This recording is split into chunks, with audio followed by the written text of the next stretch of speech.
Welcome back to Joe Stunner Boxing. Erislandy Lara retains his WBA middleweight title with a unanimous decision over the late substitute Johan Gonzalez. Gonzalez, 34 years of age, from Venezuela. And to be honest with you, he took this fight, I think, at 4 or 5 days' notice. All you can ever do if you get an opportunity like that is give your all. And he gave his all. He really did. He just, the only time he was in any chronic trouble was about 10 seconds before the end of the fight, when he got floored. And I thought he got knocked out. Lara, prior to that, with about a minute and a half to go, he was saying to Lara, stand and fight, stamping his feet, indicating, fucking fight. So Lara was like, yeah, all right, I'll do that. Lara, the southpaw, Gonzalez, the orthodox. Lara came in with those, reflexes, Cuban style and everything. Southpaw backhand, the old left cross, stung Gonzalez badly. He sort of did a little stagger back. And then Lara moved in, fainted, boom. And suddenly Gonzalez is on his back with about 10 seconds to go. And I thought he'd been knocked out because he was on flat. But then he moved, he got up. There wasn't enough time for another punch to be thrown. And I was so glad that Gonzalez went the distance because he did give everything. Now, look, basically you had Gonzalez, a guy who had fought an awful lot of his career. I think maybe even all of it at super welterweight. And he got this opportunity. I think he may have beaten Jarrett Hurd, the old super middleweight, the old super welterweight champ.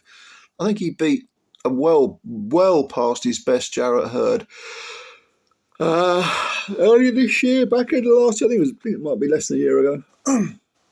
He beat him on a split decision, which probably got him this fight, because I think that might have been at middleweight. Yeah, it was at middleweight.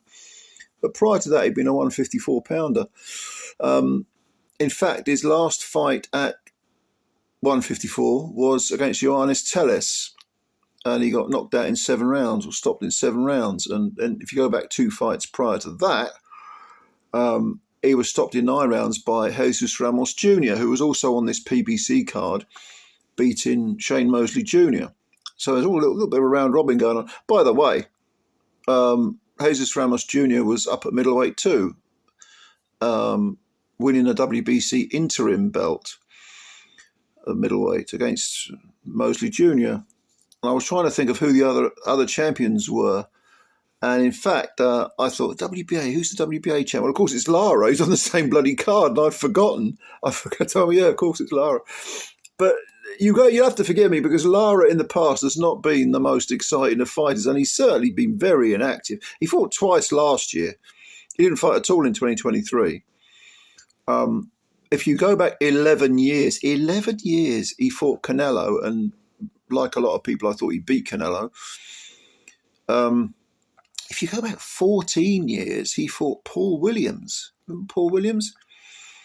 And Paul Williams got given a horrendous decision over him. Absolutely horrendous decision.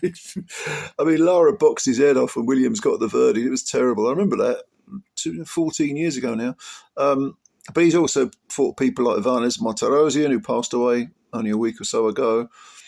Yuri Foreman, he beat him. Terrell Gausha, he's won a 12-round decision over him. He actually lost to Jarrett Hurd down at, this is when he was a 154-pounder, Lara. He lost a split decision to Jarrett Hurd for the IBF and WBA titles, was it? If you go way, way, way back, you beat Ice Smith, Alfredo Angulo. He's been around forever, hasn't he? Carlos Molina, I think he had a win over him. Or was it? No, it was a draw, wasn't it? Was it a draw against? I can't remember. I think it was a split draw, a majority draw against Carlos Molina. But look, the guy's been around forever. He must be about 87 years of age. Either that, or there's some, he's got a portrait in the attic that's aging him while he stays young, because he still looks like he's got it there. But he was given a lot to think about by Gonzalez, and Johan Gonzalez, like I say, he's been given this opportunity. He was going to desperately try to take it. desperately try and take it. And he was slugging away and moving in and, roughing up, trying to roughhouse Lara. And in fact, in the middle rounds, Lara, who obviously had superior skills, he was far slicker, southpaw, sharper punching, more variety. Gonzalez, a good front foot, decent front-footed,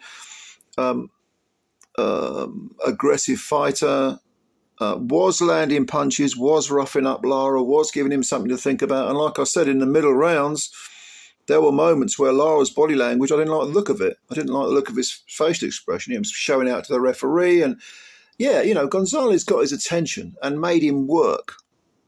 But of course, there were too many periods where there was just too much space between them, and Lara was able to sort of feint and pot shot and use those skills he undoubtedly has.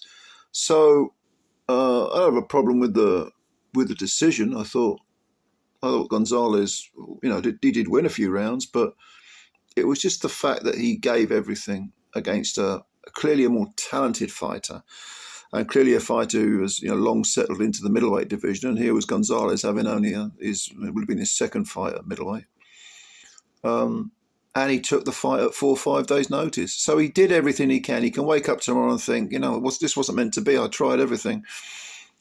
He is 34, so where he goes from here, I don't know. But then if he wants some inspiration as an older fighter, all he's got to do is look at Erislandy Lara, who again he's been around forever, hasn't he? Of course, originally Lara was due to fight Yanibek Alimhanleh in a unification, 3-belt unification. And Alimhanleh failed a drugs test. Oh, what a surprise. Another fighter failing a drugs test. And of course he's innocent. I mean, perish the thought that any of these guys who get nicked should actually be guilty. I'm going to prove my innocence. Well, you better prove it then. Yeah. Look, I've really had enough of these PED wankers. I mean, they're just a bunch of cunts, aren't they? And we need to sort of get rid of these bastards and start slinging the book at them. He's failed his drugs test. Take the 2 belts off him. As far as I'm concerned, that's it, right? If he is genuinely able to prove his innocence, which most of these people who get away with it don't, then, and by the way, that includes Conor Benn. He hasn't proved his innocence, regardless of all of Eddie Hearn's bullshit spin.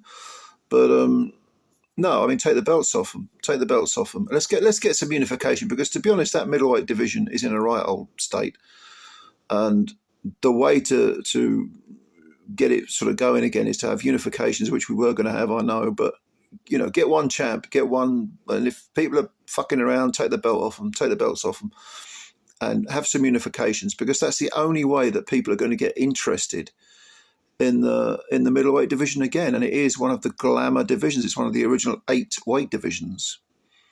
So I'm pissed off about that. But anyway, Lara still keeps his belt. Another defense of the WBA belt. In fairness, he did a pretty good job considering it was a late substitute. And again, credit to Gonzalez for giving it his all. So I don't know. What do you think? Do you agree with me that the middleweights are just a shambles really at the moment? It's so boring. It's like tumbleweed time. But tell me what you think about the middleweights, and tell me who you think would be the last man standing. I mean, Ramos Jr., who beat Shane Mosley, he's all right. There's nothing wrong. He's a decent enough fighter, but would he get a sniff in one of the golden eras of the middleweights? I think not. Is he going to beat Lara? Nope. Would he beat Alimhanleh? Nope. But it is what it is, as the kids say. So let me know what you think. Comments below. And yeah, thanks very much for watching the video. Hit the like button, subscribe to the channel, and do all that wonderful stuff, because you're a wonderful person, and spread the word about Joe Stunner Boxing. Thank you very much, ladies and gentlemen. I'll catch you later. Bye for now.